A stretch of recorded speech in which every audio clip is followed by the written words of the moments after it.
Halt there, knave. The Yorkie of the Shire stands before you, asking, art thou friend or foe?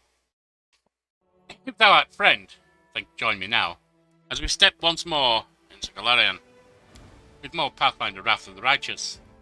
If thou art foe, then vanish thee back to the worldwound from which thou came. We have no time for demons here.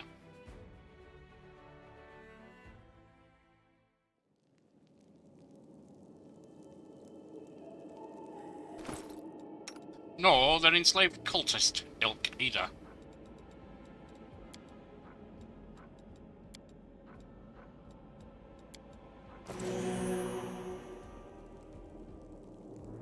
Right, as I said last time, we did go gather things while we were off channel and sell it.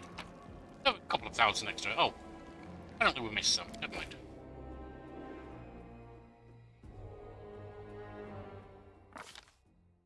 While the survivors wander the dungeons, the battle on the surface rages on. The warriors of Canabris are trying to defend the wardstone, but their strength is flagging. Their resistance is valiant, yet it will all be in vain if no one rises up to turn the tide. Right, well, we're rising up as we go.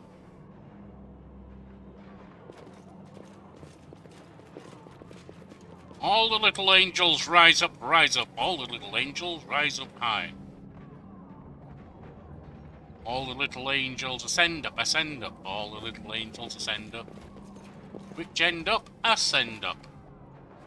Yes, if anyone knows the reference there, let me know, and you'll get kudos. Nothing else, but definitely kudos. Follow my steps.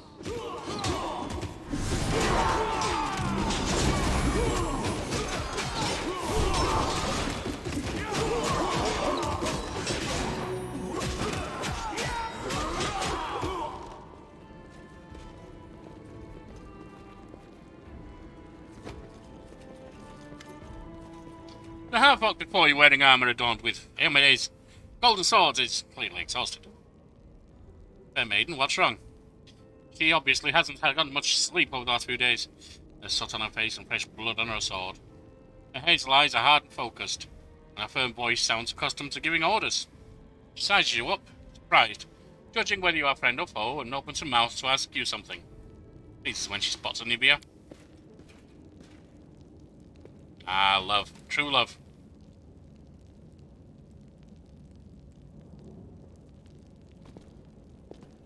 By the goddess, Nevi, I'd almost lost all hope. Also the savior pattern or whatever it's called. Yes. By the goddess Nevi, I'd almost lost all hope. Everything's fine, Beth. I'm here. This here's a new friend. He rounded up those of us who survived the fall and led us up to the surface. Without him, we'd never have made it out. Let me introduce you to my wife, Arabeth Tirabade, head of the Eagle Watch. Until the army arrives, I'm the temporary warden of Canabris. And you're just in time. As you can see, we're in the middle of a battle. And thank you for getting Anevia out of there. Where are we? The Grey Garrison. Until recently, it served as barracks for the Crusaders, but it's now been taken over by cultists. That's not good. It's the target of the battle. When the demons attacked the city, their main target was the Wardstone. I trust I don't have to explain to you what the Wardstone is and how important it is to the Crusaders. We must retake it at any cost, or the fall of Canabris will be the beginning of the end of the Crusades, and with them, the rest of the world. I see that you had a difficult journey to the surface. You need to rest. But there's a lot riding on this battle. I have no right to command you, but I'm asking you to help us. Important information about the location of a cultist den. Very good. Report to me in full when we get back to the Defender's Heart. It's our temporary headquarters. Right now, the most dangerous cultists are here. The ones occupying the Grey Garrison. Some mongrels who live beneath Canabres. This is Lan. Most people in Knabris think that the children of the first Crusaders are simply a legend. Other people say that the day you emerge on the surface heralds the start of the end of the world. I'm not superstitious, but the situation is apocalyptic, all right. Having a living legend on our side can't hurt. Come on, living legend? A walking folktale, maybe? I just need to make sure I don't turn into a running joke. Well said, Lan. What's the situation in the city? The city's gone. Most of the defenders, including the Dragon Terendelev, fell in the first few hours. The civilians either fled or died in the chaos. The place is overrun with cultists and demons. The Dragon Terendelev fell in the first few blows, not the first few hours. Don't talk like that. Knabris hasn't fallen. Not while it still has defenders like you and me. Well said, Sweet Scylla. words don't change the grim truth. Oh, grow up. No, she's right. Thank you, Knight. Until we no longer have the strength to hold a weapon, until Iomedae abandons us, we will fight for Knabris. Tell me about the Wardstone. Why is it so important? The Wardstones are a gift of Iomedae. Created personally by her herald, a mighty angel, and a general of the celestial armies. The Wardstones keep the worldwound from expanding. They stand along the border of the territory controlled by the demons, creating a barrier to keep them inside. The Knabris obelisk was the first to be placed. It is the key to the whole barrier. We cannot leave it in the hands of those monsters from the abyss. How did the Wardstone end up in the Grey Garrison? The demons have long laid siege to Knabris, but this time, their lord Dascari appeared in the flesh. He ripped the Wardstone from the ground and hurled it halfway across the city to here. I thought the stone was destroyed, but it seems all is not lost, yet. Dascari has gone, but the Wardstone is surrounded by a horde of those creatures. What are they going to do to it? Nothing good, that's for certain. But how did he do that? He's a demon. The Wardstone should have burned his filthy hide. It should have. But what happened, happened. We don't know why. Let's not waste any time then. To battle! That's the spirit. You, take a Navia to the rear. The rest of you with me. It sounds like fun, but let's battle first. You hear laboured breathing interspersed with disgruntled muttering. August is holding his rapier hilt with a white-knuckle grip. A bead of sweat trickles from his temple. Lord Horgus Gwyrm, forgive me. I did not realize we had civilians among us. My people will escort you somewhere safe. To the extent that anywhere in Knabris can be said to be safe right now. Very true. Very true.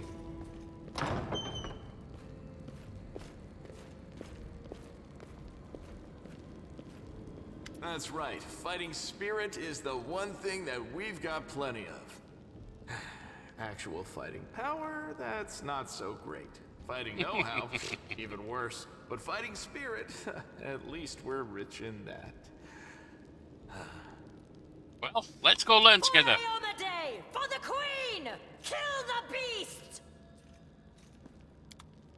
There we go.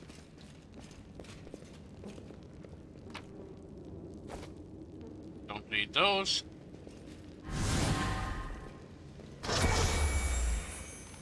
Do not fear. Do not waver.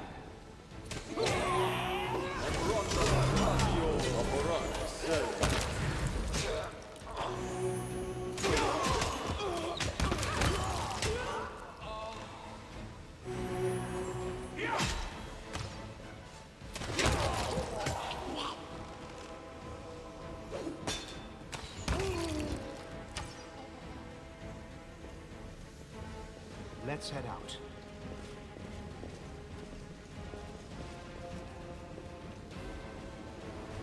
We'll come back there later.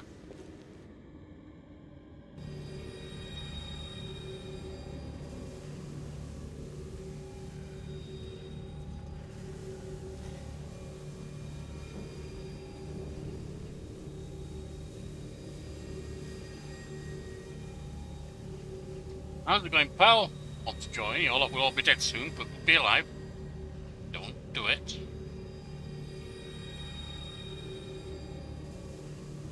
Yeah, can't. You shouldn't. Come on, leave these losers. The Crusades are over. Soon the demons will rule the whole world. Not true.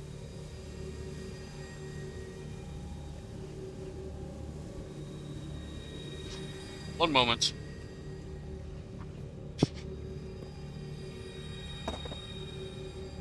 Be careful, everyone. I apologise for that. Let me repair myself here. Nearly had an escaped hellhound. Or warhound. Not sure there's much difference with the Chihuahua. Let's go. You've crossed the wrong mongrel.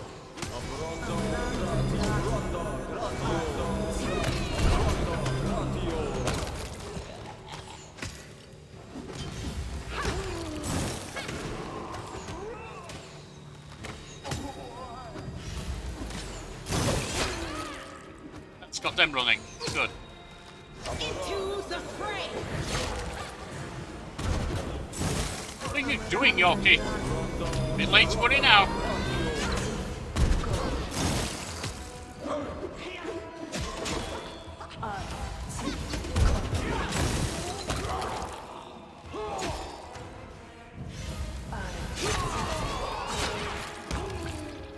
Well, they were demolished. Lead on!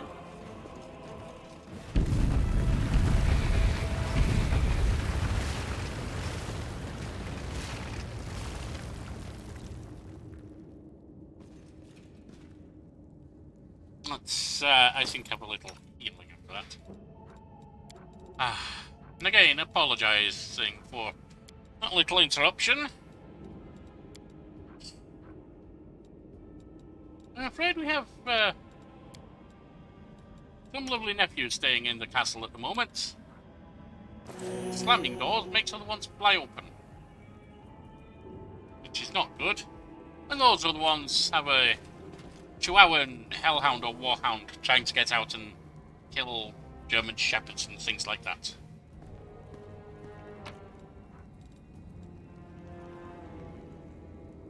I'll come back and get them in a moment.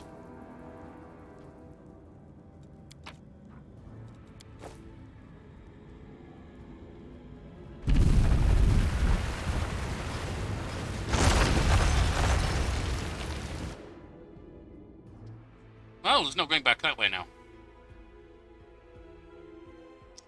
Forward, sirs! Forwards, ladies!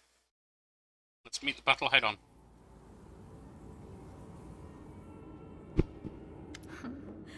What's this? Do we have guests? Just in time.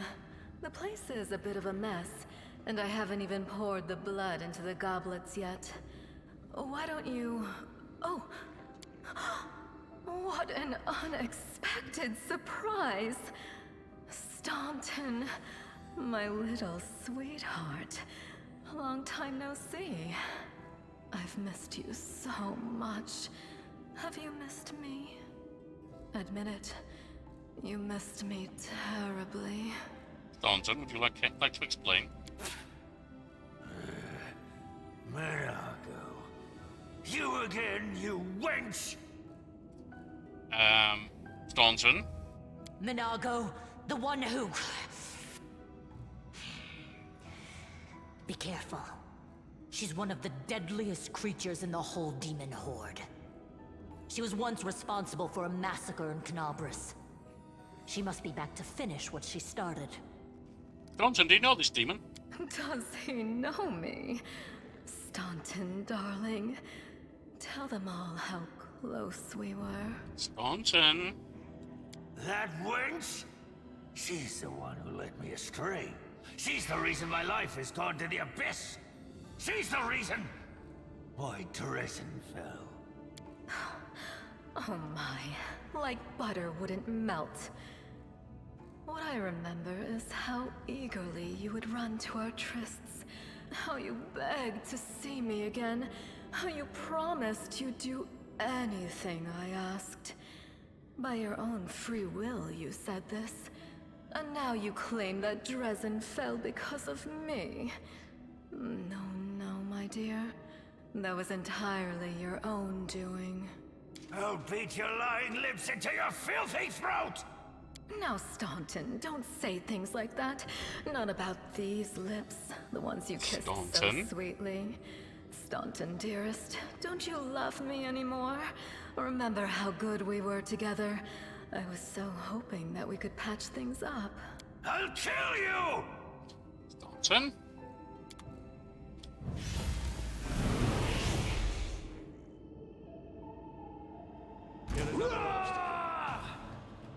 So, Staunton, you let yourself get seduced by a semi-fair lady of the demonic kind. She acted as a demon will, which you already knew how she would react. She's a demon. You went along with it. And now you blame her and want to kill her. I mean, she's a demon, I don't blame you for wanting to kill her. But you want to kill her because she screwed up your life when you went along with it.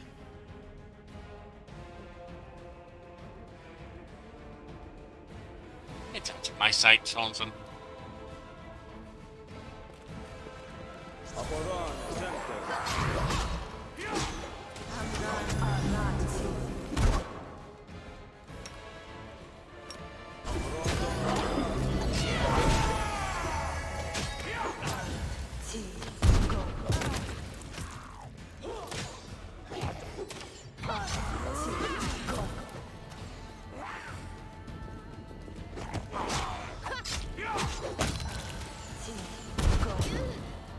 This pain is excruciating.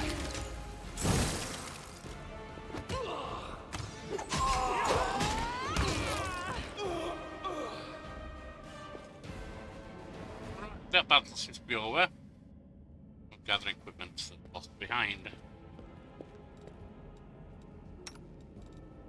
Also, let's heal.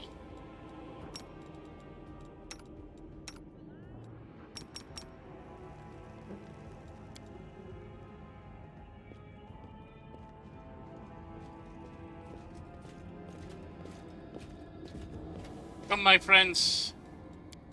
Bravely onwards, bravely onwards. Let us be careful.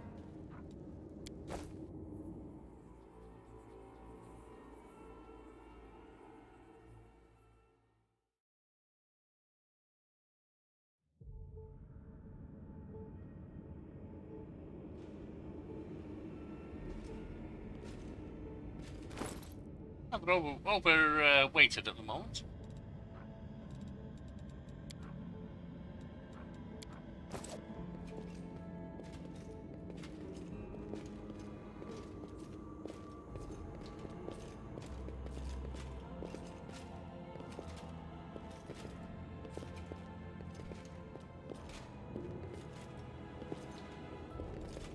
I hope you appreciate this. The holy symbol of Descari, the demon lord who attacked Canabres, born in human blood. Complete.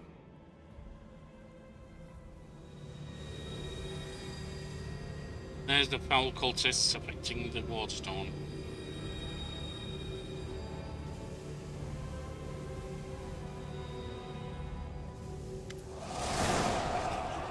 As soon as you step into the chamber, your vision seems dark and your knees buckle. You struggle to keep your balance. The air in here is laden with the power coming from the stone.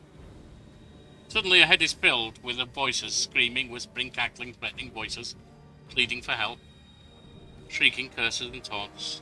You blink and the illusions pass. Congratulations.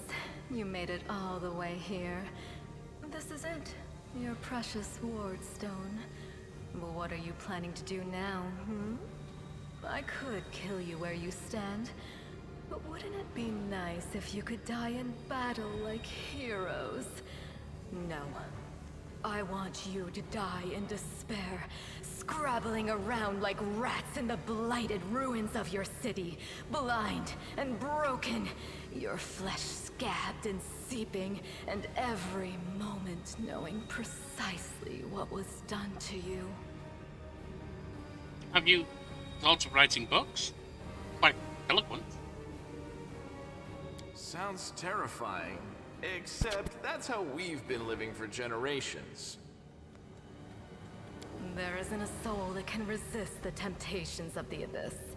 Oh, I can. Even a stone can be turned. I'm not joking.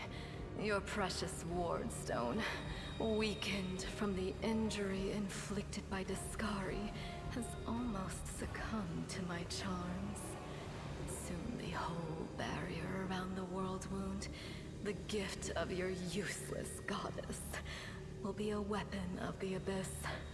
Just a little more and boom.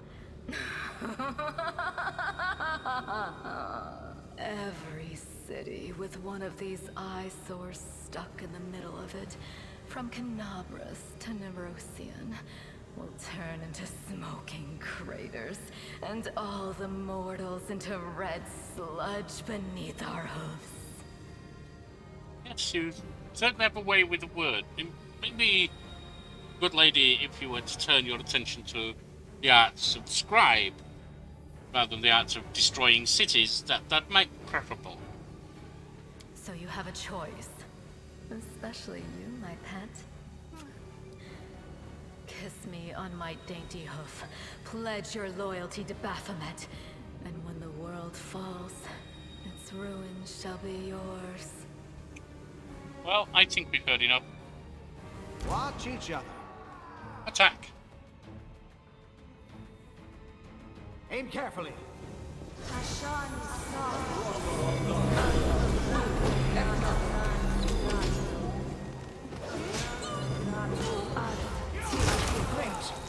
it. I'm tired of playing around now. You want to know what will happen when I'm done with the Wardstone? Here's a little demonstration.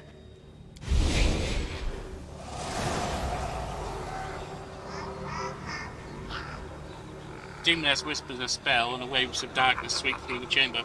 Your companions wince in pain, but it's nothing compared to what you feel. Thousands of voices once again burst into your mind, drowning you in their moans, screams and sobs.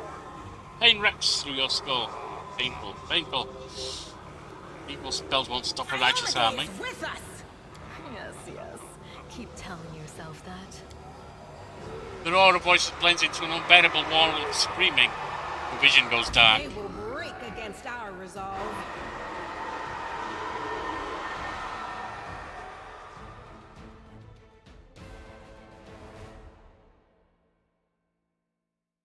Well, Praise Iomade, you woke up. Healing your wounds was easy, but you were unconscious for so long, I was starting to worry we'd lost you. what happened? We couldn't stand up to the demoness. Her spells were too strong. It's all right. We'll handle it somehow. You blacked out, but Staunton and I managed to get you here to the Defender's Heart. It used to be a tavern, but now it's our headquarters. We're gathering our forces here, and we're preparing to strike back. Good. I found a cultist dust patch in the dungeons. It seemed to hold up the Tower of Estrad. Demons have been filling Canabras with their spies and infiltrators for a long time. Unfortunately, I don't have enough people to attack the place right now. At least not blindly. I'd be grateful if you snuck in there and scouted out the situation. But just scouting. Don't be a hero. What's the situation in the city? Bad, but not hopeless. We're constantly getting news, and new sources of resistance keep springing up in the districts where everyone seemed to be dead. The survivors are gathering here. You should see them. Their faces, their eyes burning with determination. The city is destroyed, but our resistance is not broken. We will keep fighting. Person fighting for their home and family will often fight harder than others. Alright, what do you plan to do next? You heard what the demon said. They're going to desecrate the Wardstone and blow up the whole barrier around the world wound. That would be an even worse disaster than the world wound's expansion before the Second Crusade. Not only Canabras, but every city with a Wardstone will be destroyed, including the capital. We can't allow that no matter what. We will retake it, even destroy it if we must. Iomede's gift must not become a weapon of the abyss. Agreed. Tell me about the Wardstone. Oh, you told me that. Can I help you in any way? First of all, we need to decide what to do with the stone once we get it. What I'm about to say is classified. A traveler came to the city recently. A blind elf calling himself the Storyteller. He insisted he be allowed to examine the Wardstone, and he raised the alarm when his study was finished. Even before the demon attack, he had found some damage or flaw in the stone. Prelate Hulrune dismissed his words as nonsense, borderline blasphemy. Prelate But Hulrune between is you a and me, the prelate's psychopathic opinion idiot. isn't worth much. I think the Storyteller knew what he was talking about. We could use his advice right now, if only we knew where he was. I remember the Storyteller spent a lot of time talking to Staunton, a dwarf from my unit. You saw him during the demon attack. The elf asked him about the history of the Crusades. Maybe the Storyteller told Staunton something about where we could find him if anything happened. Yes, we saw him. There's another problem. After the attack, the demons began to gather their forces at the Grey Garrison. It'll be even harder to take them with a head-on assault. But I once heard soldiers talking about a secret entrance to the garrison. Trouble is, I have no idea where to look for it. While you explore the city, please keep your eyes open, in case you find something we can use. Sounds good. And one last thing. The Eagle Watch has lost a lot of soldiers recently. Some were killed, but others simply haven't been seen since the attack. In the chaos that is now Knabris, it's next to impossible to confirm anything for sure. One of the missing fighters is Janna Aldori, a new recruit in the Watch. She got along well with Sela, and she often went drinking with her. I honestly thought Sela and Janna had died together. But now Sela's returned with you, and there's no sign of Janna. If you learn anything of her whereabouts when you're out in the city, please report back. The Wardstones are a... May the goddess help you. We're still fighting, which means that Knabris still hasn't fallen. If you come across any groups in the city that can fight, send them here to the Defender's Heart. We'll need every fighter we can muster. Yes, one more thing. If you're in the area, check out this address. It's our house. Mine and Anevia's. Well, it was our house. If the building is still standing, open the hidden compartment in the kitchen. It's filled with supplies for a rainy day. You can take whatever you find. You have more need of it. Thank you. That could be useful.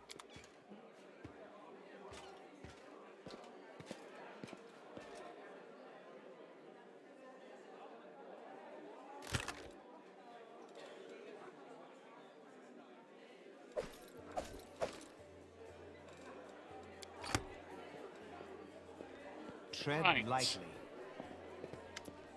If anyone of you wishes to disappear till the next episode, what I'm going to do now is spend the time talking to people here in the Defender's Heart. Hence the title. Hence the title on the thumbnail. So if you're not interested in the background and all of that stuff, I understand if you wish to disappear till next time. Otherwise, let's carry on. Hey, wait! Mind if I bend your ear about something? An Evia's waiting outside your door. Then casually on the shelf. So here's the first and most important thing. Bess gave you a crucial mission, I get that, and I will get the job done. Indeed I will. I saw you in action.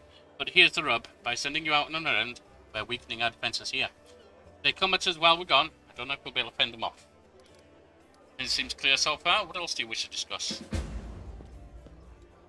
So, the rift that damn beetle left with its scythe. Yeah, well, it cut the city in two, and it's kind of difficult to get across. My scouts tell me there's a halfway decent place to set up a crossing in Massacre Square. Not that any of them tried to make it, tried it to make sure. But if you've got a mind to get across, and I think you're going to have to, I want to give that. Well, I can certainly do that. When will the demons attack next? Obviously, you don't want me to stay because you're giving me information outside, and you've mentioned the task I've been given. Your guess is as good as mine. It might not be here. We'll attack the whole damn city. Those vermin know they've lost the upper hand and that we're pushing back hard. If things kick off here, you should know after the attack some things could be changed. Not recognition. So if you've got any business that needs to take care of, best do it soon. Thank you. See you later. Staunton. I have little faith in you, Staunton, but at least tell me about the storyteller. Dwarf resembles an abandoned citadel, one whose high, crumbling walls are still holding fast, but whose empty, lightless windows make it clear that the inside is dead. Oh, it's you. Good work back there in the Grey Garrison. Name's Thornton Vale. If you've heard rumours about me, face, which looks like it's never known anything as carefree as a smile, grimaces. Just so you know, everything people say about me is true. I don't care about that right now. I need to talk to the elf who calls him Storyteller. Where can I find him? Storyteller? Staunton strokes his beard in thought. Strange old fellow, that one. He used to sit with me for hours, asking about all sorts of things. He never offered judgment or comfort, he just listened. At first I wanted him and his questions as far away from me as possible. But later, I learned that talking to him did ease the burden a little. I hope he's alive and well. He's completely blind and feeble too, so if he's alone in the city, well, probably know what that means. I do know one place he might be. Look for him in the Black Wing. It's a library, here. I'll show you where it is on the map. I don't know what use the library is to a blind elf, but he'll love the place. He would sit there day and night. What people say about you. They say I'm a traitor as bad as a real Warlish, that I'm a disgrace. Even among the ranks of the condemned, that Queen Galfrey should never have spared my life. Why do they hate you so much? I think I've got an idea from what was said. Don't you, Staunton? You really don't know? Staunton gives you a long, morose look, then sighs. I'm the reason why the Crusade forces hold up in the fortresses all along the worldwound. Instead of bringing the fight to the demons, we used to have a foothold in the wound, the mighty unassailable city of Dresden. We used to have it, until it fell. All because of my stupidity. I gave the enemy our main citadel. I was tried. They wanted to execute me. Rightly so, but the Queen intervened. She said that I should live and fight in order to undo what I'd done. Well, that's how I live. Decade after decade, fighting the condemned. Oh, shrugs. As you can see, I've fixed nothing, and I have earned no one's forgiveness. Are you going to spit in my face too? Keep living and fighting with no hope of anything better. If that's what the Queen ordered you to do. There is honour in that, I'll give you that. You may be right, but you know, even stone and iron get worn down over time. I know what it means to live a regimented life. I cannot rely on my discipline alone forever. I pray to Torag, though he does not listen, that my body breaks before my conscience does. Sounds like your conscience already broke, to be honest. A whole city fell because of you? How is that possible? What do you mean, how? The knight glares at you from beneath his furrowed brows. If you don't trust a word of a condemned, go ask somebody else, like my brother Jordan. And if you still don't believe it, what is it to me? But if you're going to ask me to recount the story of my disgrace for the 1,000th time, don't. Really don't have any friends? I couldn't have survived this long if I was completely alone. Jordan, my little brother, he keeps me going. He's never abandoned me. Everyone else shies away from me like they might catch what I've got. Even fighters in the condemned console themselves by thinking I get stripped of my rank. At least I'm not Staunton. Commander Tillibade seems to be the only person in the whole army who remembers that I'm a soldier, if not a drudge. There's no qualms about taking me into battle. She's had some mud flung at her in the past, or so I hear. That's why she tries to keep an open mind about people. It's no surprise that she's the only one to hold on to her sense of reason in this farce. So many years in condemned. Surely you must have paid your penance by now. That's not up to me to decide. My life is in the Queen's hands. All silent for a moment. And then in a trembling voice he adds, the condemned, first part. All these years I have prayed to Torag for forgiveness. Countless times I've gone to his priests. Countless times I've kneeled before his altar. If only the father of dwarven kind would answer my prayers just once. Not to restore what I've lost, but just to tell me that I am still one of his children. It seems he doesn't give a damn about me. What can I expect? from mere mortals when my own god doesn't think I deserve redemption. Glory's motto is endure and renew. Don't let the hardships break you, use them stronger. Daunting gives you a gloomy look. That's good advice for someone full of vigour, never faced any real adversity. When true hardship comes, it doesn't ask you permission to break you, it just breaks you. And there's no coming back from that. I have to go. Go on then. Maybe we'll see each other again. Melia. Melia gives you... looks you over pensively, toying with snake-shaped bone amulet that dangles from her pale neck. Thing that hides your morality. Noticing your glance, she flashes you a cold, barely there smile. Greetings. It seemed for a moment that she wants to say something else, but the pause grows too long. She slips back into cautious silence. Tell me about yourself. You want to know more about me? Then what did you do? Why? Melia arched a dainty brow. I talked to the spirits of this tormented land. Guide me in battle. I'll help you fight the demons, and I swear that you can rely on me in this matter. Isn't it sufficient? Where did you learn to wield the rapier so well? I had good teachers. Although they don't get all the credits, I'm a most diligent student. Melia licks her parched lips. Your amulet's quite unusual. Where did you get it? Ah, my little trinket. It's so nice of you to notice. But I assure you this amulet is nothing but a bauble, a liar. Can a lady not be drawn to beautiful, useless things? Certainly, my wife is drawn to me. She can even be drawn to ugly, useless things. Anyway, as much as I enjoy our delightful conversations, the spirits are calling me. I must respond. Please excuse me. Camellia turns away, watching you out of the corner of her eye. Where are you going? The speech tells me of noble birth. Camellia laughs a practiced musical laugh as she watches you from under lowered eyelashes. Most insightful. A fine quality to have. Camelia's laughter ends, and unspoken words hang in the silence. Forgive me if my questions disturb you. I couldn't resist such a noble and beautiful lady. I'll stop bothering you immediately. If talking to me upsets you. Not at all. Our conversation is an exquisite delight. I look forward to a brief smile in appreciation of your manners. I have to go.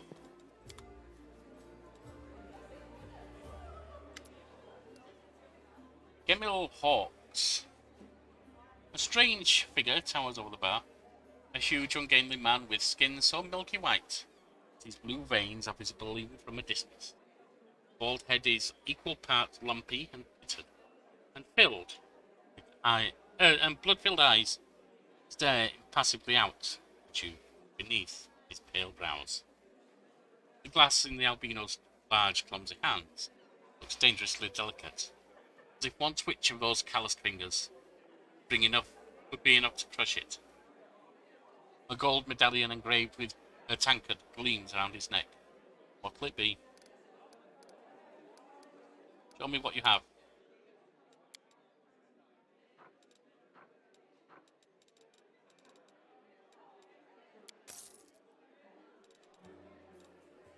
Good for now. Who are you? The albino takes your measure with red eyes. Finally, with a gentle sigh, says, Gemil Hawks, vampire. Are you really a vampire? Gemil gives you a long look of reproach and then grudgingly answers, no. Medallion you're wearing, that's a symbol, isn't it? Are you a cleric of Caden Kelly? Tavern keeper, best in the city, the best there's ever been. It's the best god there is.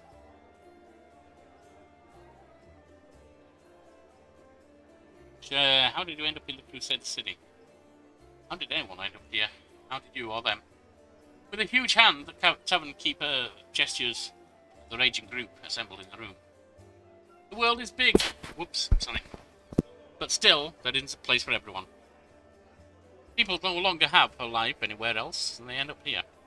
Any news in the city? Albin looks down, there are demons everywhere, and you showed up. Any places in the city worth visiting? Any place that normal people usually stay well away from, there are plenty, like the Pitaxian wine cellar. Gemil pauses for effect, like the name of the place should make you quiver in fear. It once belonged to a Pitaxian trading house. Then King Erevetti came to power in Pitax, and property started changing hands. Soon after, the seller's shop assistant was found in a ditch. Not all of him, mind, just his head. Convenient. The Mirian gangsters had taken possession of the place. They want to sell something stronger. Wine on the street. They didn't, and they ended up on the gallows. Then King Adweti's number was up. So now the store stands empty and unclaimed. People say the headless ghost wanders the place at night, moaning ghoulishly. Ooh. I see you're not one for talking. Gemmel gives you a low, long, mournful look and says nothing. I have to go. Anivia, you're still standing around. Anivia, in her muted colours, blends almost perfectly into the background. She appears relaxed, but her seemingly unfocused eyes are taking in everything around her, tracking and filtering potential threats. The only tell is the way she drums her fingers on the hip, near her weapon sheath. She shows no sign of her injuries and confidently leans on her previously broken leg. She pretends to have just noticed you, even though she watched you approach from afar. Oh hey, see how they patch me up? Now I can run, jump or dance a jig if I feel like it. Are there any suspicious places in the city that I should pay attention to? There were a couple of spots I wanted to check out, but I didn't have time. If there really is a den of cultists there, it'd be good if you could swoop in and bust some heads. You don't even need a search warrant. Anivia shoots you a crooked smile. First one is Silk and Thread. It's a funny little tailor shop that doesn't take any orders and never buys any fabric. They always seem oh so busy. They're busy with something in there, alright, but sewing it ain't.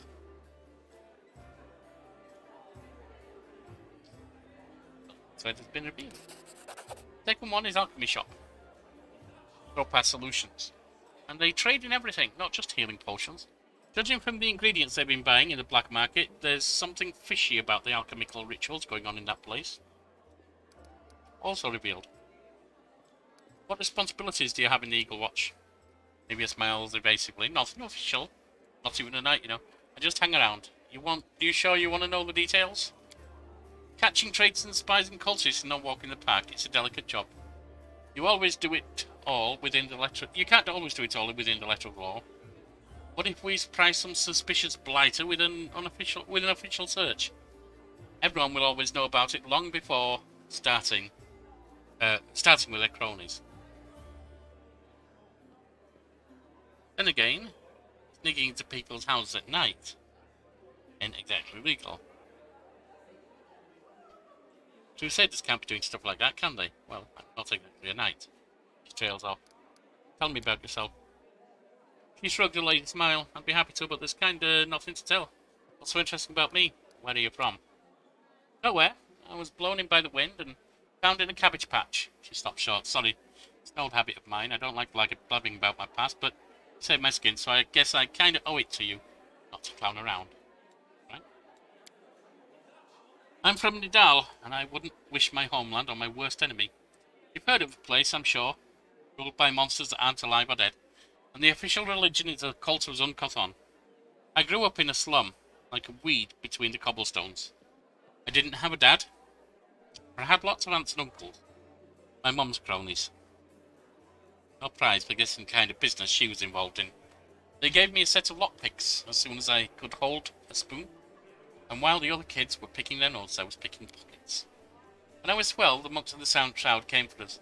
Baby guys with mouths sewn shut. They're the guards of Nizrok. Mum gave me to her friends, and we hid in the secret temple of Desna. I never saw my mum again. I lay low in the temple for the next few years, kept my head down.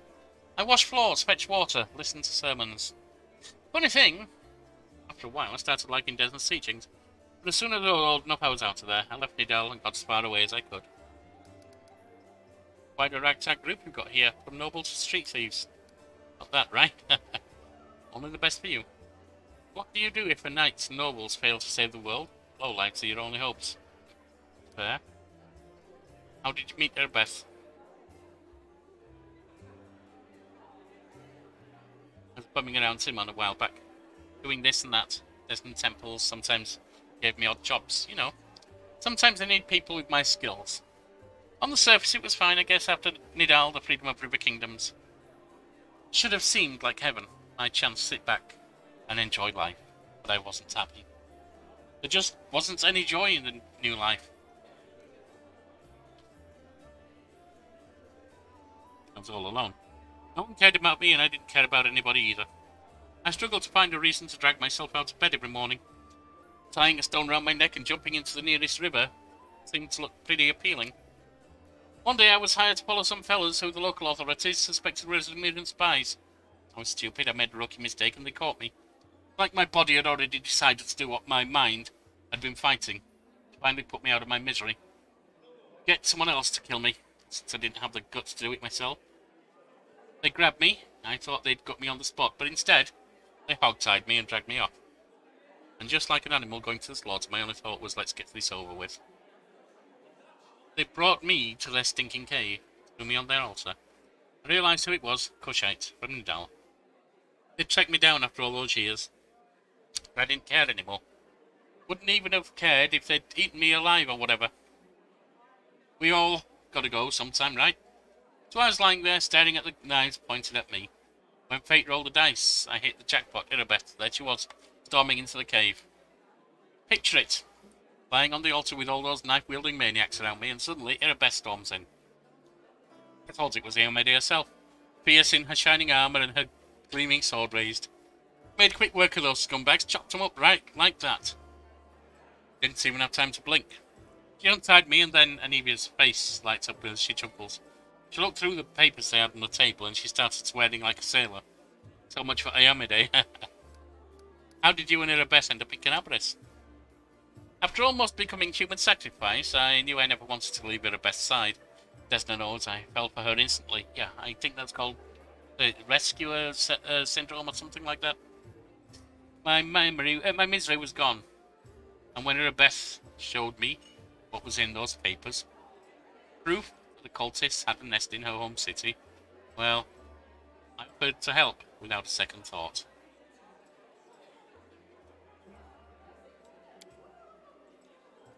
Anivia smiles warmly. She must have figured I couldn't wait to get my revenge on the cultists, but didn't give a damn about them. It was her.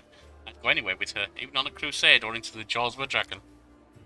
But I took to life in Canabres like a duck to water. I used to be an outcast wherever I went, but half of the crusaders were the same. After all, who'd volunteer to tangle with demons on the edge of the abyss?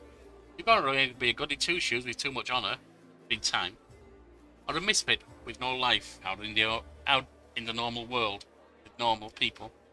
People come here to run away from their debts, their past, and themselves. So I fit right in. Is it like living with Irabeth?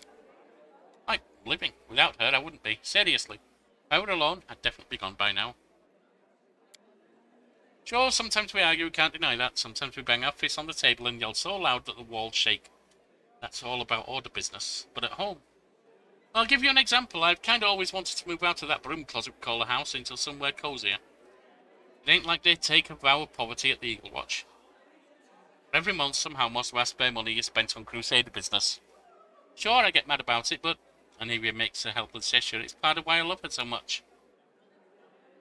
You know, Arabeth has this thing that matters most for a person, a purpose in life.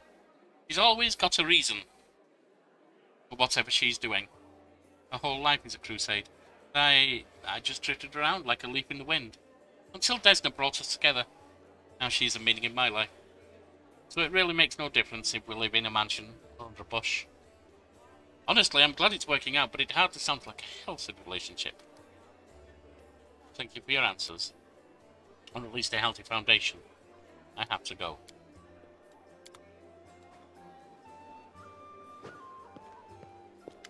And Lan, my friend. Here for a chat. I've been waiting for you to come and see what strange beast you've taken into your party. I'd like to know more about you. Let me guess, your first question, can you wear a hat with one horn, am I right? Can you? Sure I can, but certain designs don't suit me too well. Lan speaks in a deadly sadist voice. Speak common much better than the rest of your tribe. Funnily enough, common isn't all that common on the ground, Lan says. Your observation is correct. I used to live on the surface with my parents for a while and had a chance to learn the things. language, the fact that every peasant who sees my scaly mug screams demon and runs away. I don't know if you're interested. My mum wasn't from an underground tribe. She was a smuggler, the kind that used the dungeons of Knabres to secretly move and store goods. One time, two gangs couldn't agree on how to share a prime cut. Got into a fight, and the winners threw the losers down a hole, dead and living alike. My dad went to check if the cops had anything useful on them, and found a girl from the surface, barely clinging to life. An incredible feeling sparked between them. Or maybe the girl just liked men with scales and a cat nose. That could be. He may have been her cute little pet furry. All too real furry. That might be it. One way or another, he got her back on her feet. And he later left his home later even left his home caves. She left her smuggling behind and they began an honest life together. That's a delightful story of how old land came into the world. The next chapter, however, my family and I never stayed in one place for too long. We lived, sometimes on the surface, sometimes underground. We couldn't find a place to call home. Living in the caves was hard on my mum, and my dad's appearance raised too many questions in Mendev. They don't war against demons, after all. In the end, parents decided to stop making each other miserable.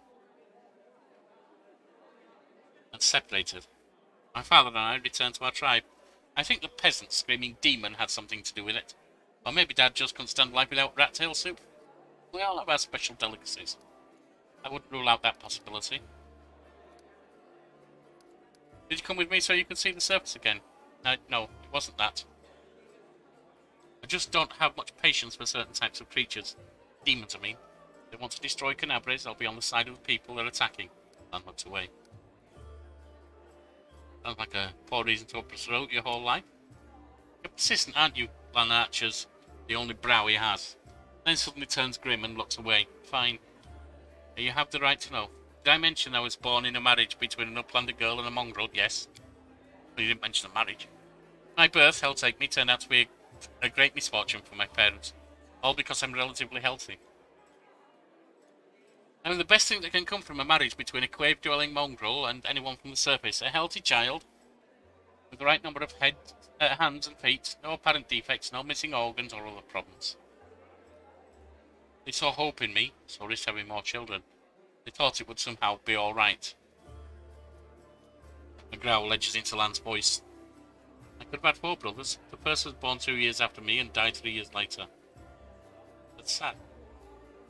He didn't have a nose. It's tragic. Nothing even remotely resembling one.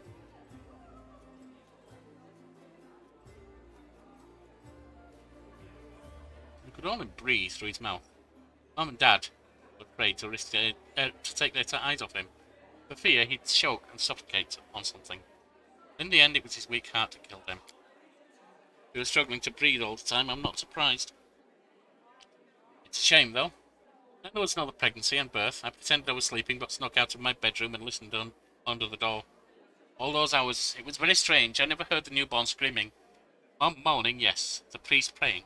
Then I dared to open the door just a little and look inside. The priest stood there very pale. One of them was holding something, a small object that fit in his palm. He asked, do you know what this is? And the other said, I think it's a head. Oh, here.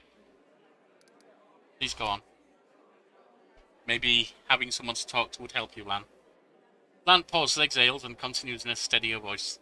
It turned out that this time, Mum was expecting triplets. The first of the babies was born in pieces. Oh, dear Lord. And the other 2 didn't live long enough to draw their first breath. About 3 weeks later, my father took me to the caves. He didn't want to leave, teared on his face, but I think my mum and he decided it together.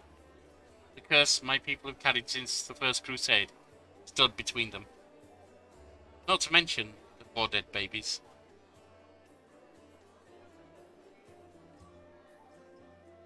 This is tragic, Lan. This is truly tragic. So if you ask me why I decided to go up to the surface and join the Crusaders, well, the answer is I've always wanted to. I was afraid to leave my tribe, but it always haunted me that I'd die in a world where 4 Crusades would do nothing to stop the beast from the abyss. And the number of victims kept growing. I want to change that, or try to. And if changing things is too much to ask, then at least get a little revenge. The ones who are behind the world wound owe me a great debt. Lives of 4 brothers, all my mother's tears, father's broken heart.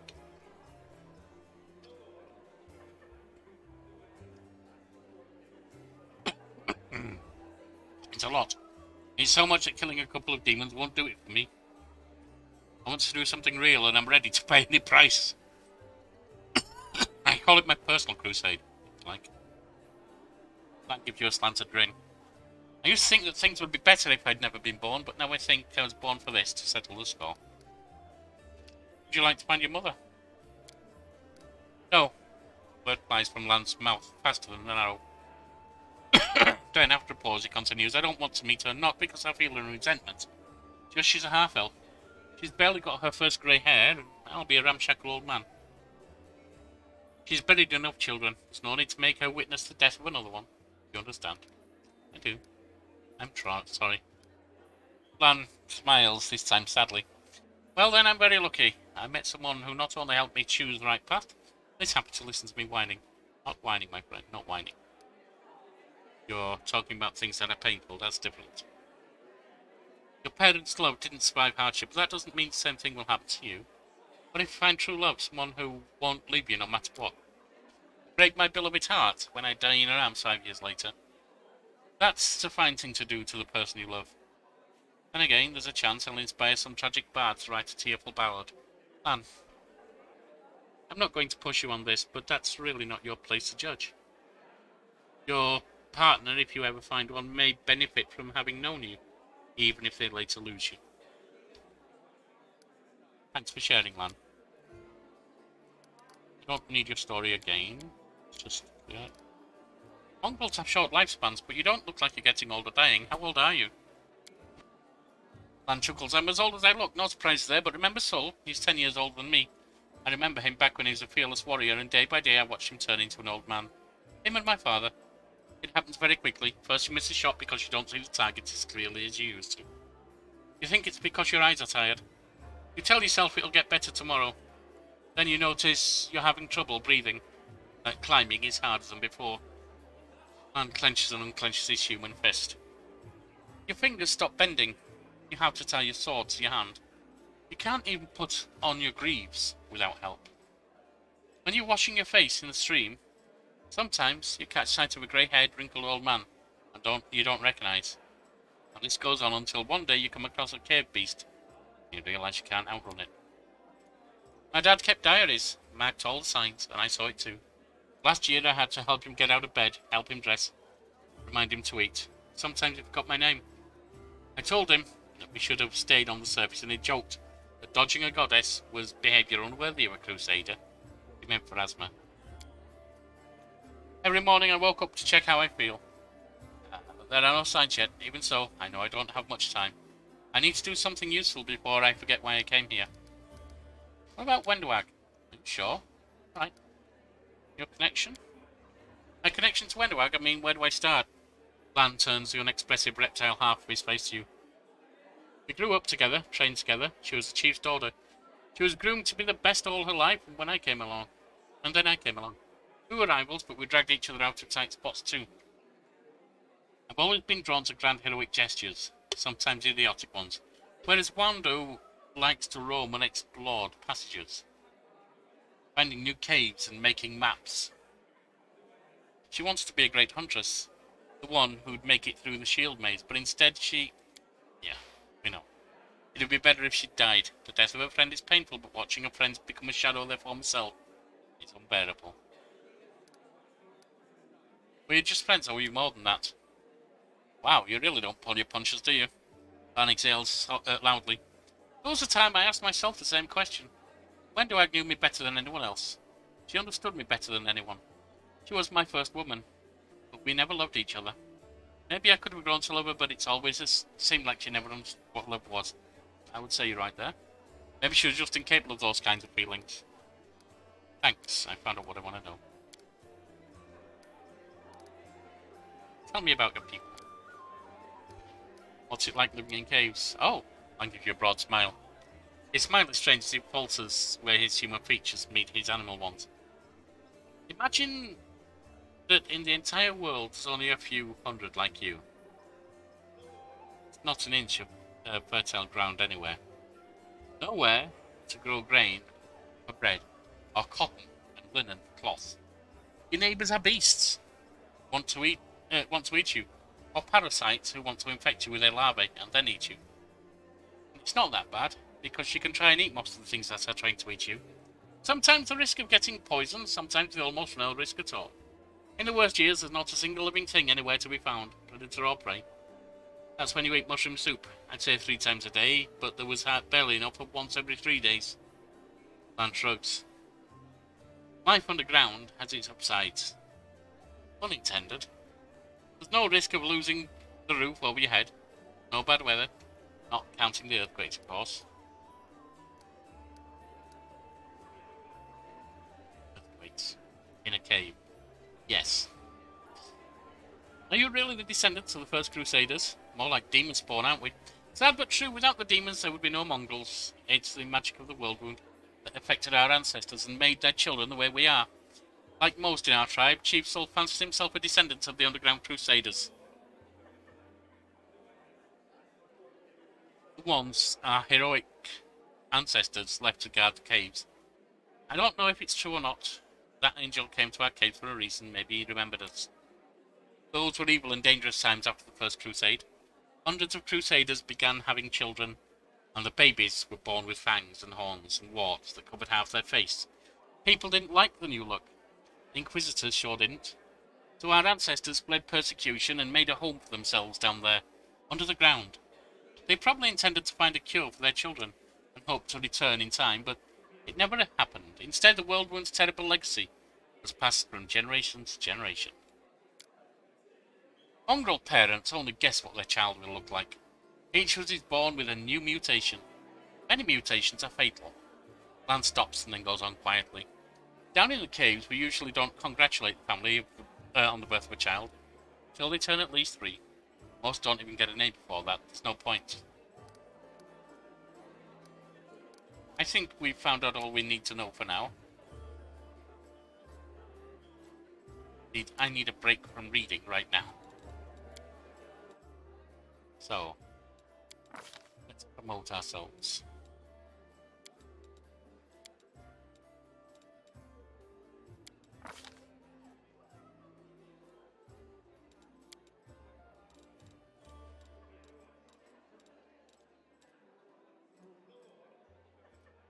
Unarmed strike.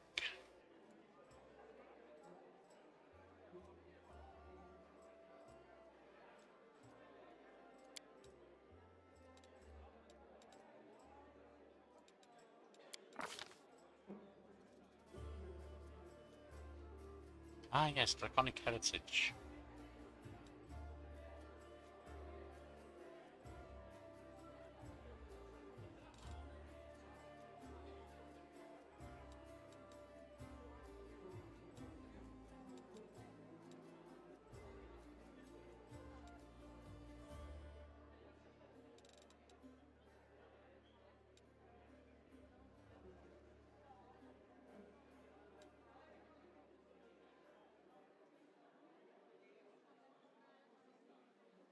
Shall we? I think.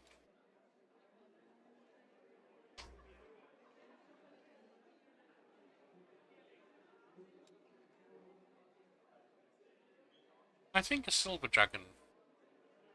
Of all the dragons, silvers are the most courageous, holding themselves to a chivalrous code. To help the weak, defeat evil, and have an honourable manner.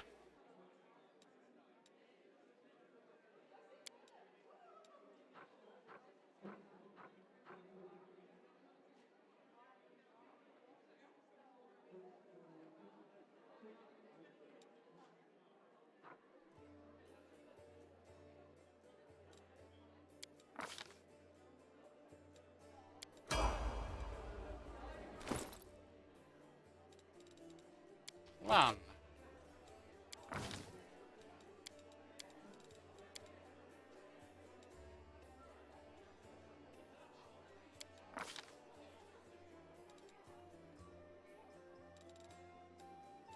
Deadly aim.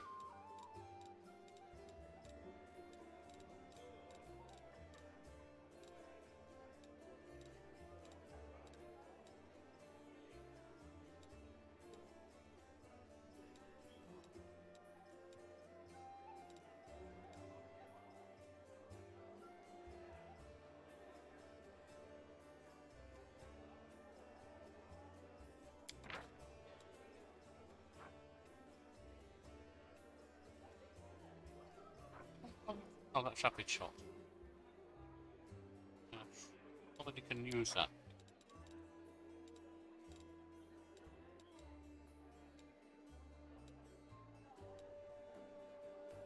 Fight combat casting. Coordinated defense. No.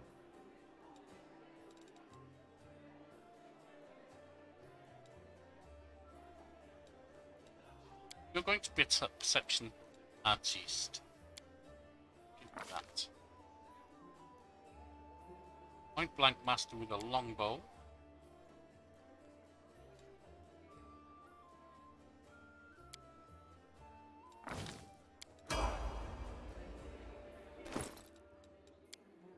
Oh yeah. Spirit hunter.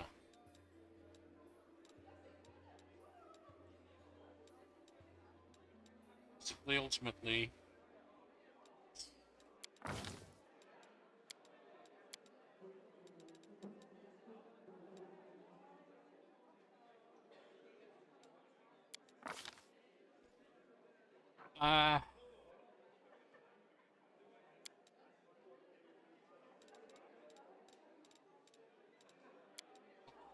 Yeah.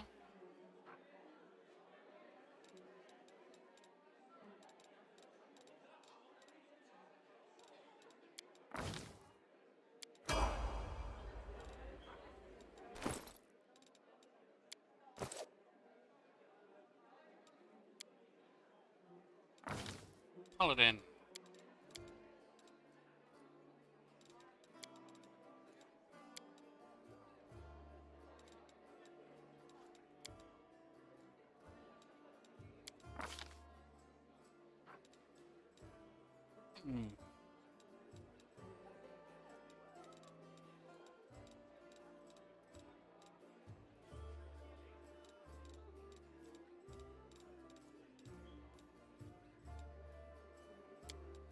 Start getting some teamwork feats in feet.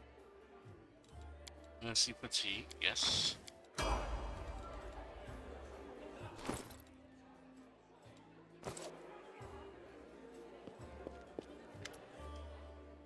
Right, back to it. Hello, a tall athletic man greets you. His hair is prematurely grey and short, shorn close to his head in a military style. He is lean and well-groomed, and a monocle twinkles coldly in his eye. The bald set of his jaw and his large but agile frame attest that here is a man who is always ready to be on the move. Greetings, I'm Hello, Venture Captain of the Pathfinder Society. I'm the superior officer among Pathfinders in this region of Mendeb. However, the Society is running almost no operations here right now. Beside me, there's almost no Pathfinders here. Actually, I'm only stuck up here because an old feud with a demon worshipper known as Spinner of Nightmares. I've had to work alone without the support of the Society. But I've made a lot of acquaintances among the mercenaries and daring fighters. If you need any good fighters, honest cause, let me know. Tell me about your confrontation. It all began as a task for the Pathfinder Society. I arrived in Nerosian with my team to investigate the sudden death of the famous crusader Baron Falron. We soon focused on a small hospital for the wealthy, where Falron was being treated shortly before his death. It turned out that a gang of Baphomet cultists called themselves the Labyrinth of Mind had gotten a foothold in the hospital.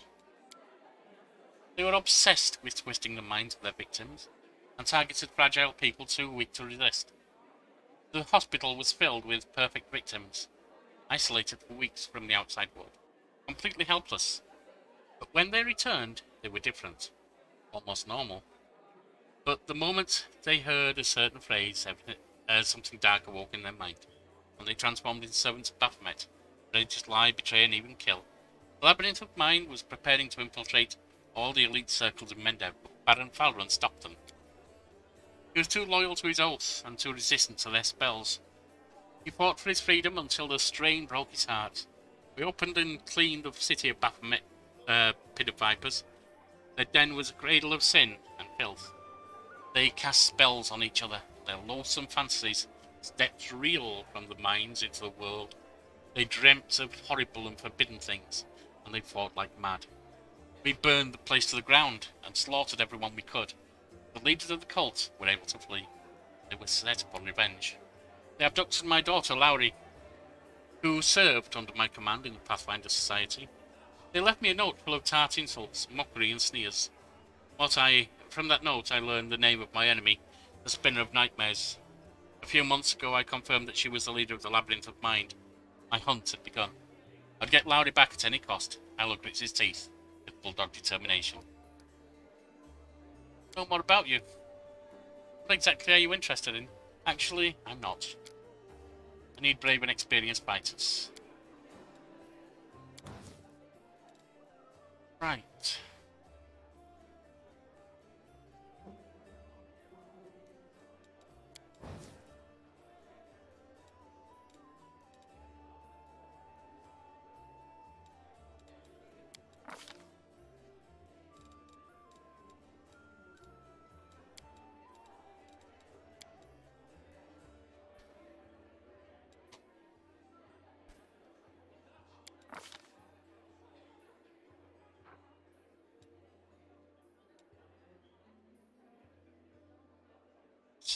Affinity. That's only for spell.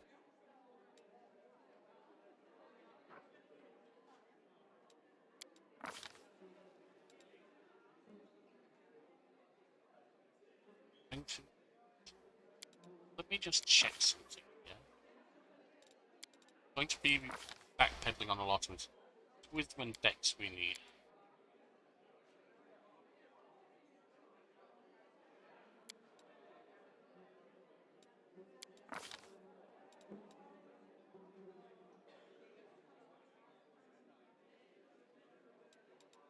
Why dex?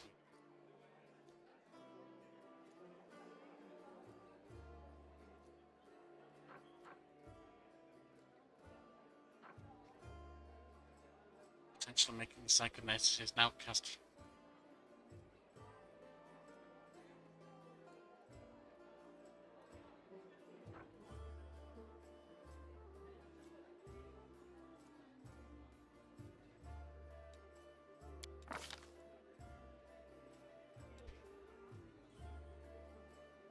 Oh, wisdom and dex. Strength and charisma. Wisdom and con. Strength and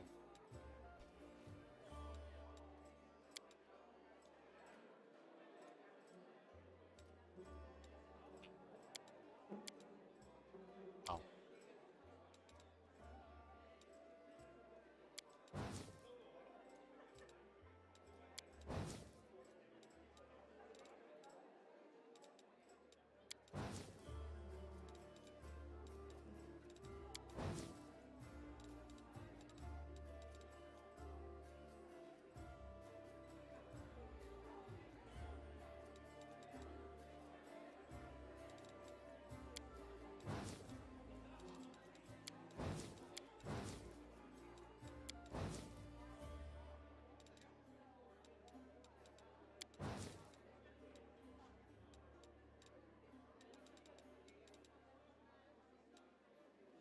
Let's see, who shall we use?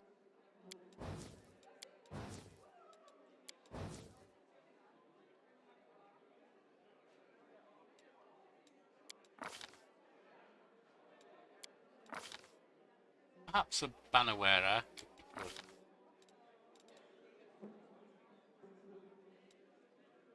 Strength and charisma. Ah, you do charisma. I need wisdom and dex.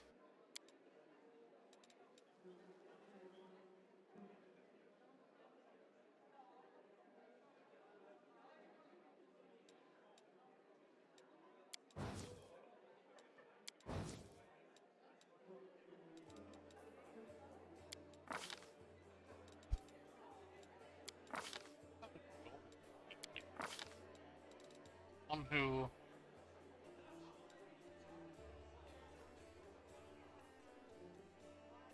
despite being born of false spawn,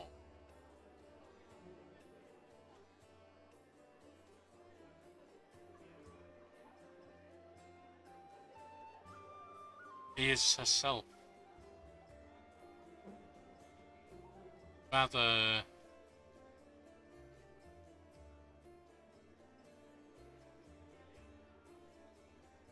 angelic, shall we say?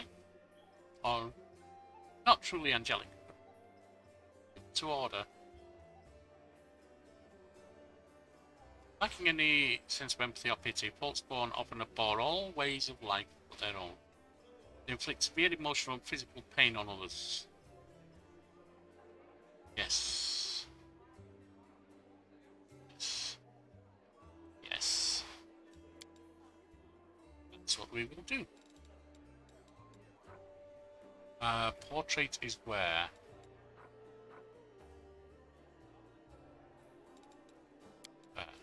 Not portrait.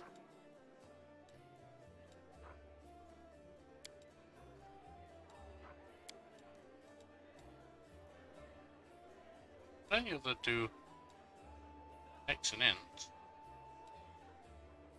Strength and bits. Charisma. Not in charisma. Dex and charisma. Dex and Ent. Bolt spawn. Yeah.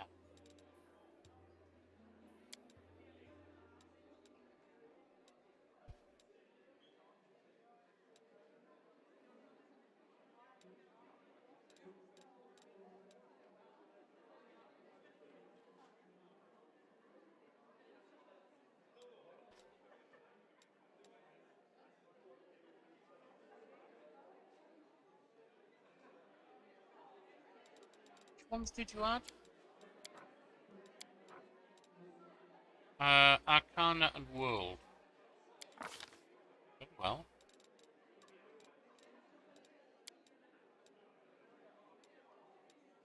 Russian Explore.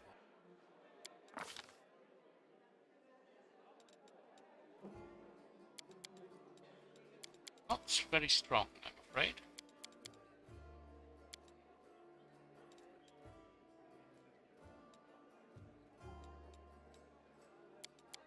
And no prone of charming people.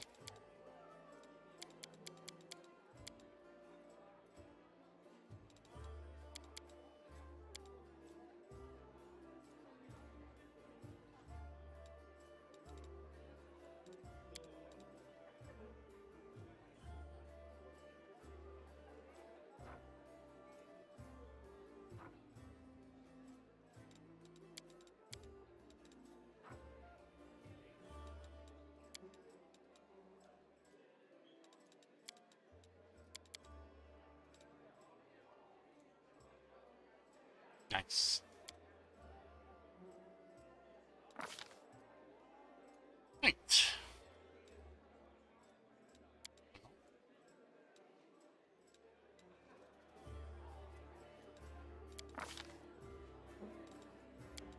World.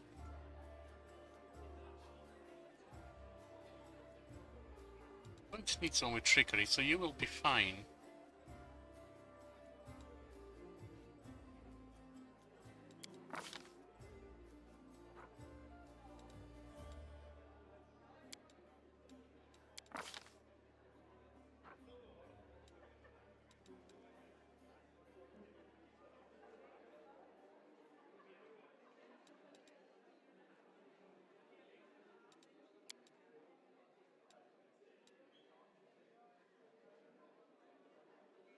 Earth, perhaps.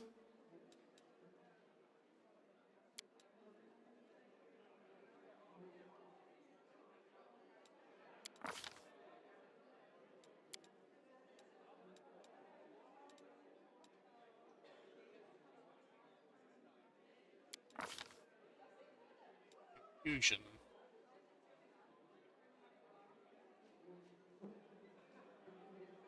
Use kinetic blade.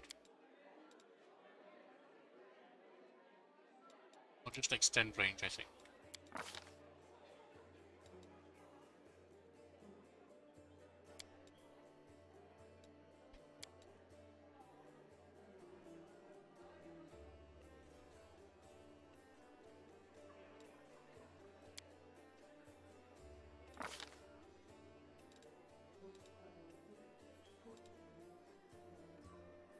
I think you, my dear, are far, far too suspicious to ever follow a god.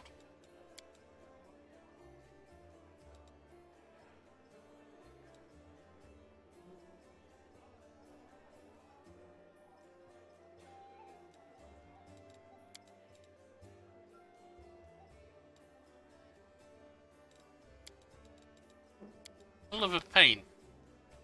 Not exactly something that's wanted by many. But here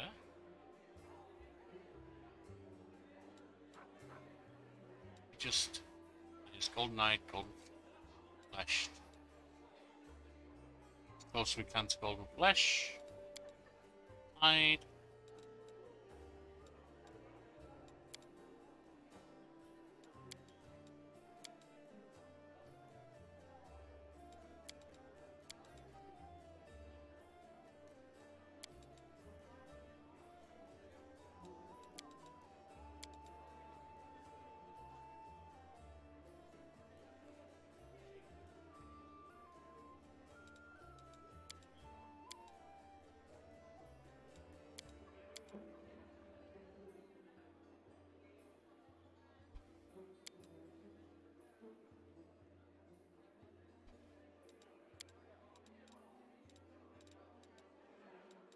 What's colour? Blue. Blue of the water. Brown of the earth. Yes, yes, yes.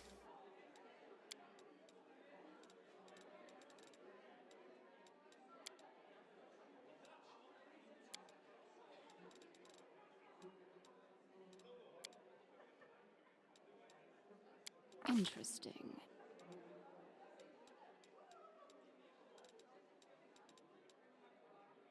Damn this silly thing!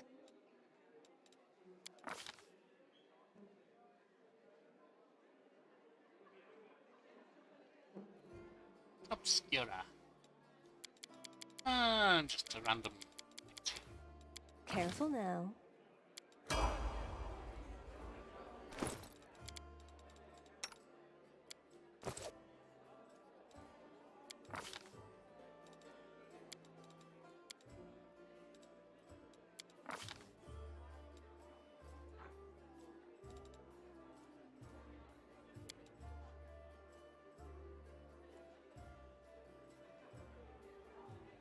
Not coldness.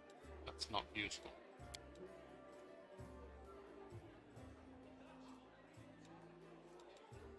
That could be.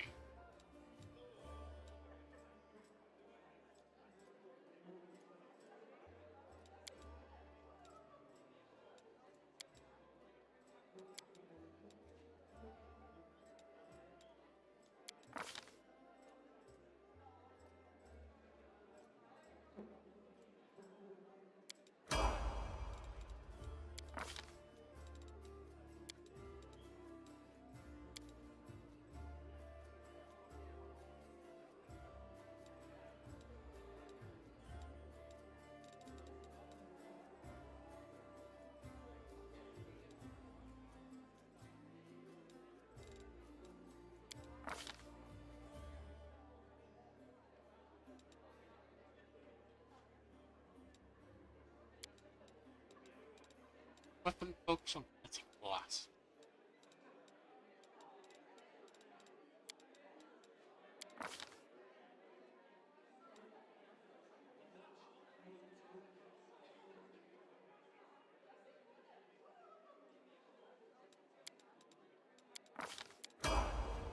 Right.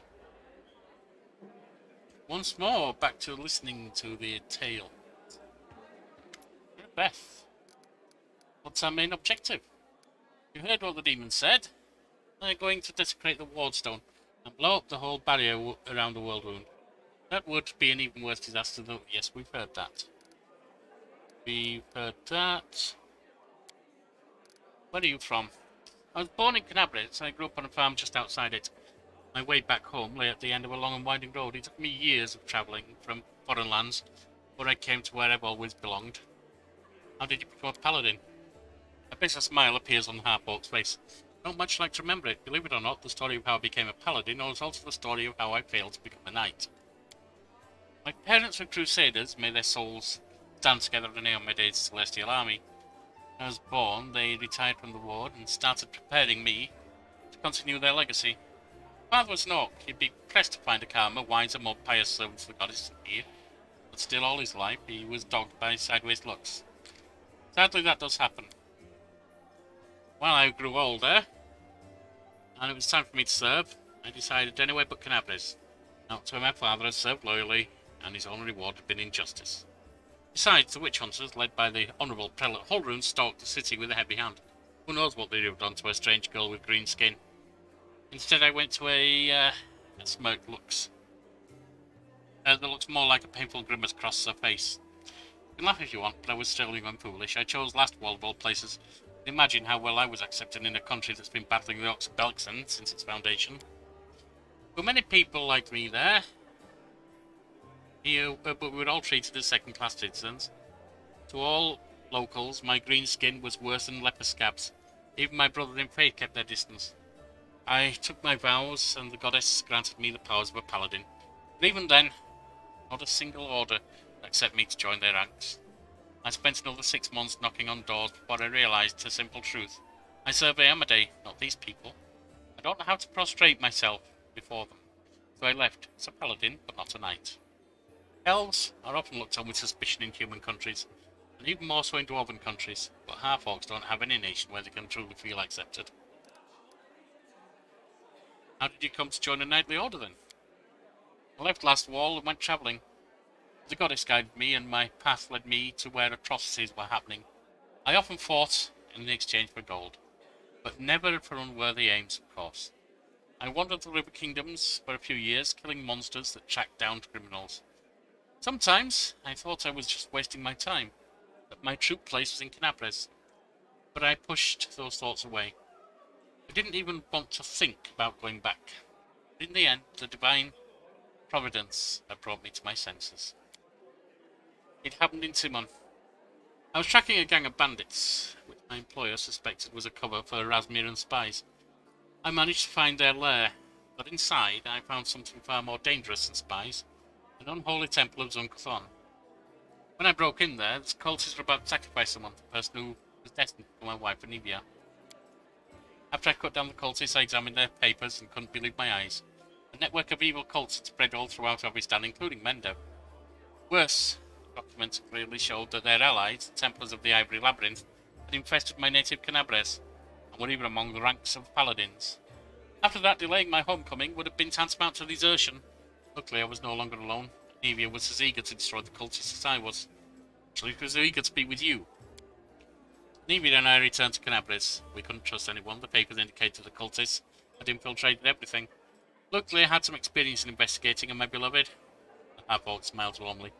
She knew her way around working locks, tailing people, and trading information with the city's bottom feeders. Soon we defeated, alas, not the whole Hydra, but a few of its heads. Do you know who turned out to be the leader of the cultists? Man, the Eagle Watch. Can you imagine?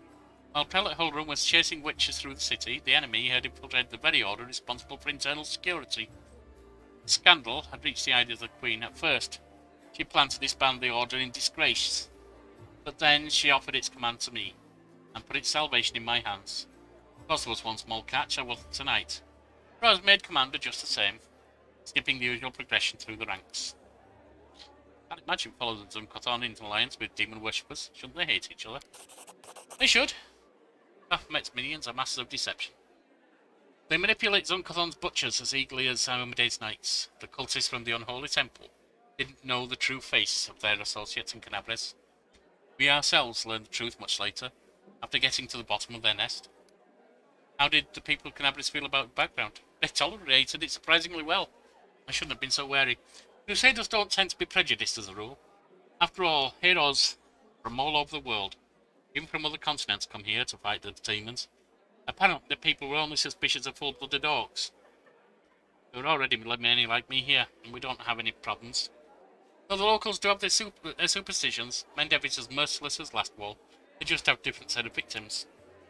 I kept seeing those same sideways looks and scowls, hearing the familiar whispers. But where once they used to whisper behind my back and point at me, now they whisper in my ear and point at someone else. It's so strange to be on the other side of humiliation. To wipe the spit from your face and suddenly be invited to change position and spit at someone else. You must have figured out by now that I'm talking about tieflings. It's true that there are many of them among the cultists, and few among our crusaders, and our fighters do all they can to drive away those who would be our allies. People shun them, call them a relus spawn or worse. as if they chose to be born like that. I believe it's quite a feat to rise against the call of one's blood and join the forces of good. Still, most only see them as the enemy. I once saw a knight bleeding to death because he wouldn't let a tiefling priest touch his wound. Alas, I haven't been able to change this in all my time in Knabres. Tell me about Anivia. We met in Timon as I was wondering. Yes, actually we know this. Anivia is just my beloved, which is my staunchest ally. Yeah, we've kind of gathered that. Thank you for your answers. We know about the Eagle Watch. You kind of told us that. If it wasn't for you, we wouldn't have anything here. Have to go. And Sela. Sela smiles at you warmly. Hey there. During that march through the dungeon, we never got the chance to exchange a proper greeting. It's high time I shake your hands. I'd like to know more about you. Of course, tell me about yourself. Where are you from? I'm a little from Geb, a little from Katspesh, but mostly from the Knights of Ayumadi. I was accepted and began my training at 14. I belong to their rank more than I belong to any other place. You've come to Mendeb by a long road, haven't you? A very long one. Tila looks at you cheerfully. A traveller is expected to have amusing stories. Fortunately, I have one or three tales of any interest. I'd like to save them for our next feast. Otherwise, I won't have anything to show for myself when it's time to start bragging. And that just won't do. Especially since I'll win the night with my cautionary tale of the battle with the Chupacabras.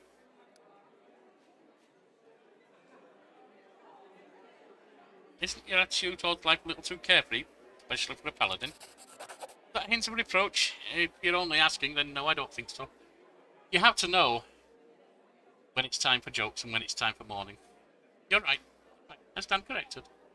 The right moment for joys is for servants. And for sermons. And sometimes a good travelling story can be all those things if it entertains and purifies the soul. That story about the Chupacabras is one of the good ones. Don't tell me it now, save it. Expect some more cheerful story now. I'm sorry, I didn't mean to upset you. Not be for that Mercy Melis was his name.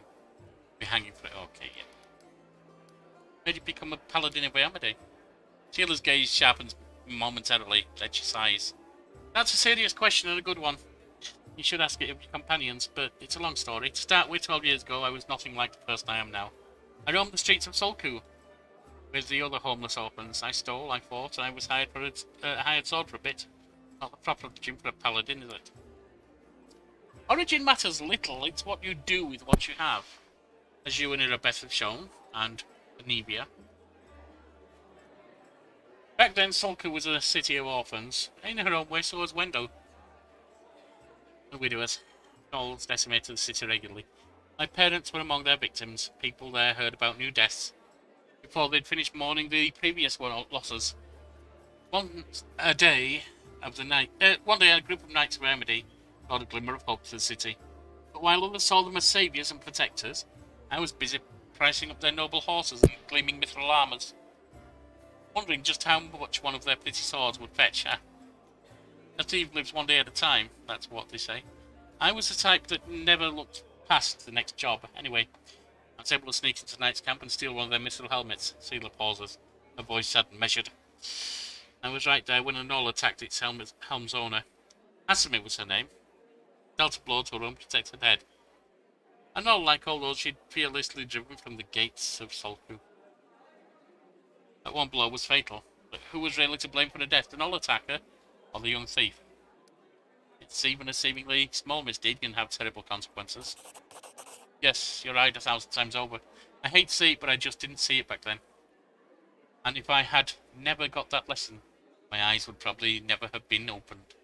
Who knows what would have happened to me if it wasn't for Asami, and her bravery, and her death? Maybe the world would know Sealer as a bandit, a knight and protector of those in need. It's like there's a saying I remember, people rarely find redemption on their own. Someone will show them the way. But you were asking about what brought me to the ranks of Yamade's warriors. We all choose a paladin's path for our own reasons. Some are guided by nobility of spirit, some by desire to fight injustice. I became who I am through penance and a debt unpaid. The day Asami died protecting my city, I wanted to kill myself for the terrible guilt I felt. But Then I realized it wouldn't make the world any better, and I decided that instead I'd try to take her place. I'd become who she'd been, and protect the innocents, and she would no longer have be able to protect. What are the principles that paladins of Iomedae follow? Seela smiles. I'll tell you. I like to recite our code. It feels like I've said it 1,000 times. Never gets old. There is strength in these words. After a pause, she begins, her voice slow and meditative. I will learn the way to my sword. Without my heart to guide it, it is worthless. My strength is not in my sword, but in my heart. If I lose my sword, I lose a tool. If I betray my heart, I have died. I will have faith in the inheritor. I will channel her strength through my body. I will shine in her legion, and I will not tarnish her glory through base actions. I am the first into battle and the last to leave it.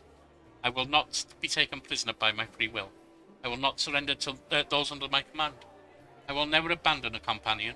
I will honour sacrifice freely given.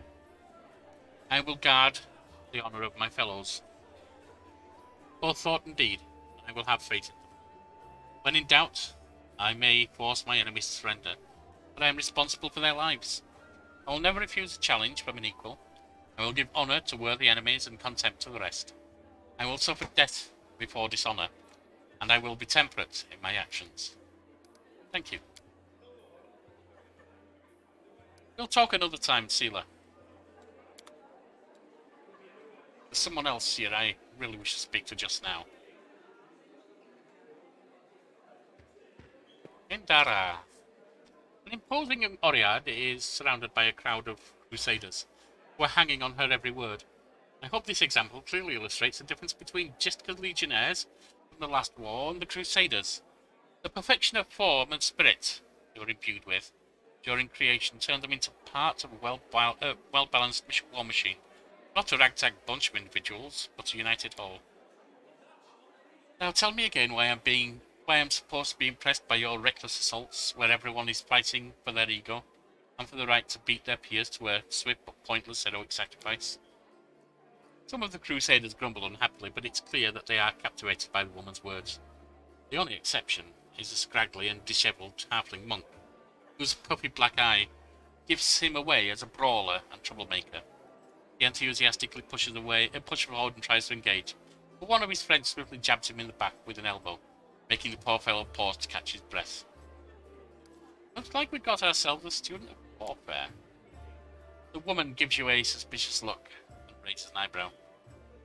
Were your words meant to recognize my achievements or start a fight the way Mendevian crusaders usually do?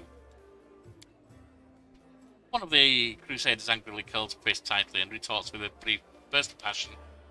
Those gists of yours or whatever had come for us, we'd have their guts for garters. You think we never fought a mighty adversary before? Soldier's stern facade cannot fully conceal his relish. He clearly plans to enjoy this confrontation. The crusaders around him look to their exotic opponents with a mixture of irritation and piqued interest. The woman chuckles before cutting off her interlocutor. I'd love to see you storm a 60-foot-tall walking castle shaped like a gigantic elephant that carries siege fortifications on its back. And I'll have you know, these fortifications are defended by Jistin priest craftsmen, armed with demon-bound war machines. They use the enemies you cannot defeat as mindless weapons. The woman gives the people around her a triumphant look, and adjusts her clothes, with pointed nonchalance. Her voice takes on a lecturer's tone. You should not argue with someone who happens to be the most authoritative researcher in the history of the warfare of 3,000 years before the foundation of Absalom. The woman looks at you and flashes an amused grin. The lecture is over. Do my esteemed listeners have any questions? You're wrong to treat the Crusaders with such disdain. Let me explain. Debate. Oh. I'll gladly prove the current conflict can't hold a candle to the last war of Jiska. Very well, the last war of Jiska was waged using significantly greater number of troops. Both sides actively relied on reinforcements from allied planes. Their strategic planning was perfected through no fewer than 7 rounds of intensive design. None of the above applies to this war of yours. Compared to Jiska, we are but stone club-wielding kobolds.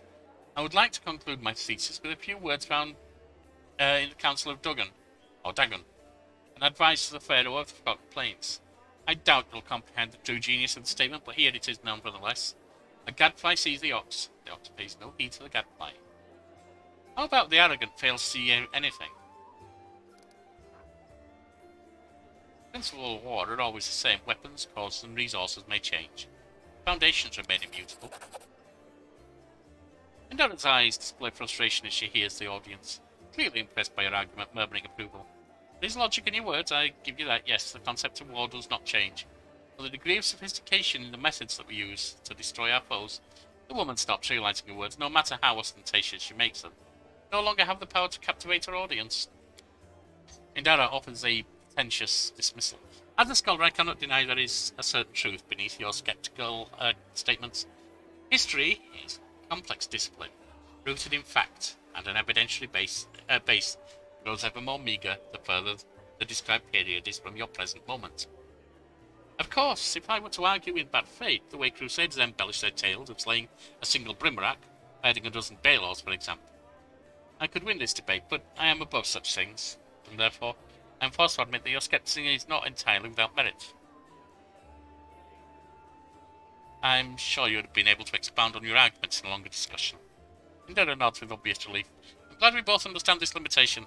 It is always a pleasure to face a worthy opponent, even if the debate takes place in a grimy tavern. Perhaps especially because of that. Indara unbuckles her sword belt and hands you the weapon. This is a worthy blade. It is used not only for the strong, but also the wise. And this is where I bid you farewell. Before the end of the day, I was planning to observe how winged demons use pack tactics to drive their prey like herds of livestock. About time I got back to my research. The hint of a smile graces Indara's lips, and she sees disappointment in the eyes of the many crusaders around her. Stay safe. Good. Now, before we finish, there are two more people I wish to talk to. First, August, you owe me some money. Well, I don't see that as a major thing. We will need it. 1,000 golds for you, as you promised, or as promised. You helped me get back to the surface, and I duly paid you for escorting me. August Worm always keeps his word. Now, speaking of our future cooperation, August looks at you with unvarnished disapproval, his arms folded across his chest, his foot tapping impatiently. Another job that would be perfect for someone like you. Naturally, I'll pay generously for these services. What do you mean a job for someone like me? But an adventurer ready to sell their soul for booze and then lie down drunk in the gutter. Or do you think you're somehow different? A travelling knight, perhaps, noble of heart, but without a coin to your name? August sizes you up critically and then sighs and shrugs. You seem a reliable enough ally to me, and you did get me out of those mongrel caves. So why should I care what you do with my money once you got it? August seems like one of those people who think the entire world owes them something. However, you hear notes of hysteria beneath his smug arrogance. As it is, though, he's really quite nervous, but taking pains to conceal it. So what does this job involve? You shall be my bodyguard, and I shall be your long-lost pal. Maybe when you call me out. You see, I have good reason to return to my mansion here in Canabris. I still have... Well, it doesn't really matter. It's none of your business. My mansion is a breathtaking building, with a large garden in a wealthy part of the city. Even before the demons attacked, every thief and fraudster in the city had tried to get inside one way or another. I shudder to imagine the state it's in right now. I have little hope that my guards were able to hold a mansion during the attack, and I expect that the servants fled when they saw the demons. Only Abaddon knows what is happening in there since... therefore I would ask that you meet me at my mansion. Guard me there until I complete my business. I already asked the local paladins for help, but they've no desire. Alright, we'll do it, but at this point What kind of reward? At this point I'm interested in the reward, because honestly, you're being arrogant, insufferable, and more interested in your own wealth than what's going on. Double the reward. Good. Right. One more person to speak briefly to.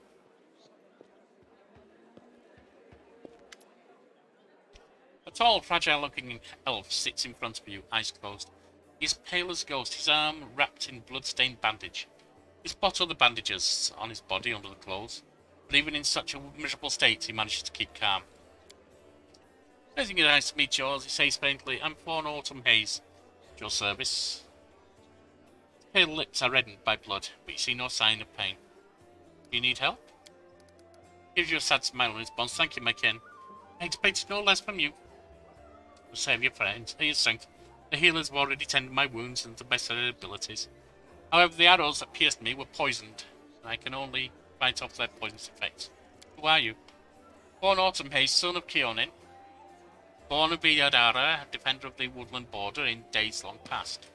Presently a dark hunter in the name of Pelistria. The unquenchable fire. He trails off for a moment, then continues. Surrounded by other peoples, I've grown unaccustomed to speaking with my speaking with my kin. I miss this. Who wounded you?" "A sinner. Accomplice of demons. The quarry I'm hunting is in this inhospitable place. You can trust me. I might be able to help you." "Of course, my kin. I'm always glad of the company of those who know our language." "Who is your quarry?" "I was hunting a fugitive, a Descarite by the name of Kilessa. It pains me to admit that there are heinous malefactors, such as her, among our noble kind. I managed to catch up to her in Canabris and wounded her. Then demons appeared and the city was engulfed in flames. I was injured in the battle and ensued, and couldn't free her soul from its service to the Dark Masters. I'm sorry. I hope things turn out differently next time." He bows his head sincerely. "I will not fail you, my kin. Can I aid you?" "I thank you, but this is my mission, and I'm used to facing all manners of terrors on my own. I do appreciate willingness to help. If you happen to meet Kilessa, take caution. She has turned many innocent souls to the path of evil, and darkness has rewarded her with many gifts. Her appearance alone will tell you that. It's warped. The agate skin, the malicious stare of her blood-red eyes, bestial teeth. Fairly prejudiced, really, aren't you?"